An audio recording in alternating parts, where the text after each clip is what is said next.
laaste lesie van die week is die argitektuur. Nou as jy dink aan die argitektuur, dan dink jy aan die piramides en die Sphinx.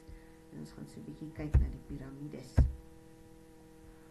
Nou, hulle was 'n baie stabiele samelewing gewees, so daar was genoeg geld en dit steen van oralster gebring en die piramides daarvan gebou, huise en so, het hulle van modderstene gemaak en hulle het ook dus die hele idee van die piramide is om as 'n grafkelder te dien.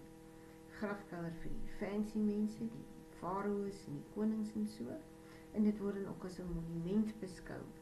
Die piramides by Giza kan mens vandag nog gaan besoek ook.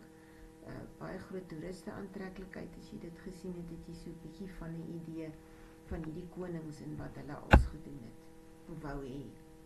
Dit is baie geometries natuurlik, eenvoudig die hele struktuur, en die funksie van die piramides was dan om welvaart vir die koning te gee.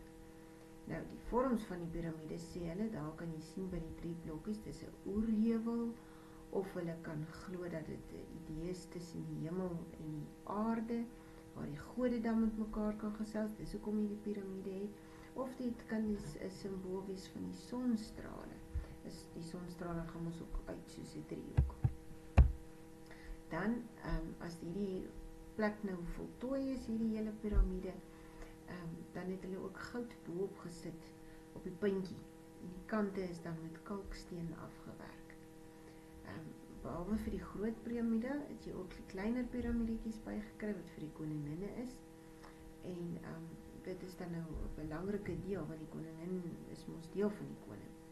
En hierdie grafkelders is vir die adellikes, soos ek jou nou gesê het, maar daar is ook, dat dit soort van 'n deurgang vir die tempel kan wees. Hier sien jy voorbeelde van hulle pilare, hoe dit dan ook in die regte lewe lyk, as skematiese voorstelling ook.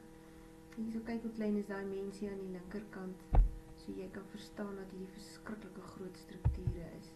Dan as ons na die Suid-Afrikaanse kant van die kuns kyk, was daar 'n ou met die naam Samson Muzunga.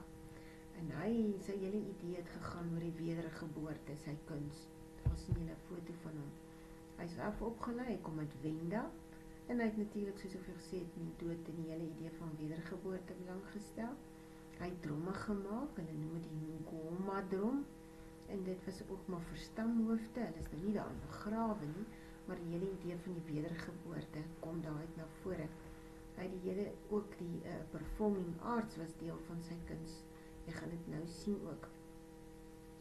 Toe hy die 4de keer getrou het, het hy dan nou ook so 'n drom met die hele idee van die initiasie gewys. Daar sien jy, dis 'n stomp, want hy is soos 'n dekseltjie wat met skarniere werk, maak soos 'n deurtjie oop.